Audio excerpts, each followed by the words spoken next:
एक दिन की बात है, एक सज्जन व्यक्ति थे जिनके पास एक तोता था। तो एक दिन क्या हुआ, एक बिल्ली ने आकर उस तोते के ऊपर झपट गया और उसे खाने लगा। और ये दृश्य वो अपनी आंखों से देख रहा था। और उस तोते को वो सज्जन व्यक्ति बहुत प्रेम भी करते थे। और जब वो तोता मर गया तो आदमी बहुत ज़्यादा रोने लगा।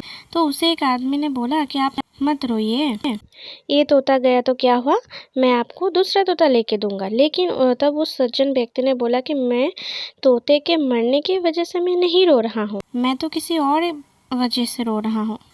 अगर आपको भी जानना है कि वो वजह क्या है तो आपको फुल वीडियो देखना पड़ेगा। ये तो लास्ट तक ये वीडियो ज़रूर देखिए विदाउट स्किप करके, क्योंकि ये बात हमारे जीवन के लिए भी बहुत मूल्यवान है जो मैं अभी आपको बताने वाली हूँ। हरे कृष्णा, राधे राधे। लड्डू गोपाल में आप सभी का स्वागत है। आप लोग भी शायद ज़रूर सोच रहे हैं कि वो व्यक्ति वो तोते के लिए नहीं रोया होगा तो किसके लिए रोया होगा। तो फिर मैं आपको स्टार्टिंग से बताती हूँ पूरी बात। एक सज्जन व्यक्ति थे जिनके पास एक तोता था और वो उनके तोते से बहुत स्नेह भी करते थे। लेकिन एक दिन एक बिल्ली आकर उस तोते के ऊपर झपट के उसको खा गया। और बाद में वो जो सज्जन व्यक्ति थे वो बहुत रोने लगे। तो उनके पास में ही जो रहते थे उन्होंने बोला, अरे तुम एक तोते के लिए क्यों रो रहे हो, हम तुमको दूसरा तोता लेके आएंगे। जो गया अभी उसके बारे में सोच के क्या होगा। लेकिन उस सज्जन व्यक्ति ने बोला, मैं उस तोते के लिए नहीं रो रहा हूँ।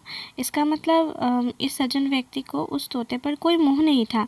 लेकिन अगर तोते के लिए नहीं रो रहा था तो किस लिए रो रहा था। बात दरअसल ये था कि जो सज्जन व्यक्ति थे वो भक्त थे हमारे राम जी के, और वो खुद रामायण की चौपाइयाँ हमेशा पढ़ते थे हर रोज़। और उस तोते को भी रामायण की चौपाइयाँ सिखाया था पहले से ही।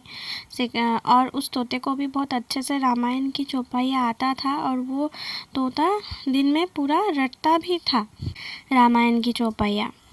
और ये बात तो सबको पता है कि तोता अगर कुछ सीख जाता है तो उसको रटता ही रहता है, एक ही बात को बार बार दोहराता रहता है। और वो तोता भी सारा दिन रामायण की चौपाइयाँ बोलता रहता था।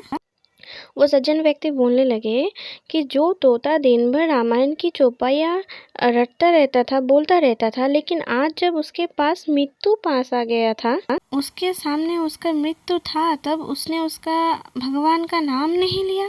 रामायण की चौपाइयाँ वो पूरा भूल गया। वो रामायण की चौपाइयाँ एक बार भी अपने मुंह से नहीं निकलाया, बल्कि उसके मुंह से टाई टाई आवाज़ निकलने लगा, जैसे कि कोई दूसरे पक्षी चिल्लाते होंगे ऐसे सिचुएशन में। तो ये दृश्य देखकर मतलब उस सज्जन व्यक्ति के अंदर भी बहुत भय आ गया, डर पैदा हो गया कि अरे, मैं तो इसे हमेशा रामायण की चौपाई सिखाता था, जो दिन भर रटता रहता था, वो आज मृत्यु के वक्त उस रामायण की चौपाइयाँ एक बार भी नहीं बोल पाया, बल्कि साधारण पक्षी की तरह टाई टाई बोला। और अब उस सज्जन व्यक्ति को भी ये डर सताने लगा कि मेरे मृत्यु के समय जब मुझे यमराज लेने आएंगे तो मैं क्या बोलूँगा, क्या मेरे मुंह से राम नाम नहीं निकलेगा, क्या मेरे मुंह से रामायण की चौपाइयाँ नहीं निकलेगा, क्या मैं भी इस तोते की तरह टाई टाई ही बोलता रहूँगा। तो इसीलिए वो सज्जन व्यक्ति रो रहे थे।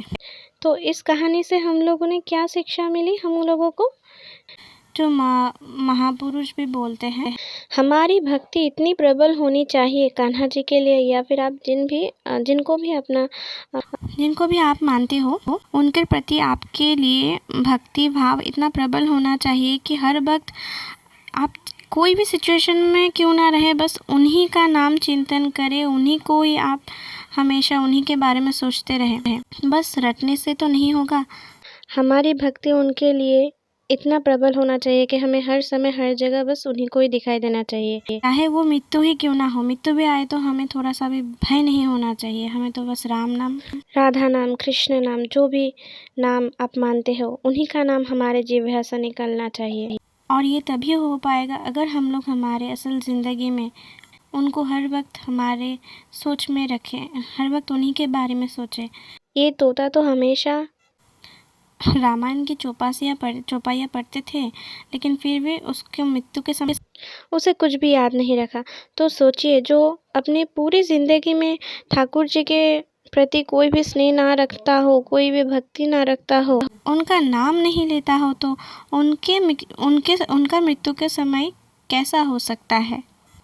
नाम जपने का कोई भी समय नहीं होता। अगर आप लोग समय देख के ही रहते रह जाएंगे कि अभी तो मैं छोटा हूँ, अभी नहीं बोलूँगा, जब उम्र हो जाएगा तभी बोलूँगा। नाम जपने का कोई समय नहीं होता और ठाकुर जी को अपने ध्यान में, अपने मन में रखने का भी कोई समय नहीं होता।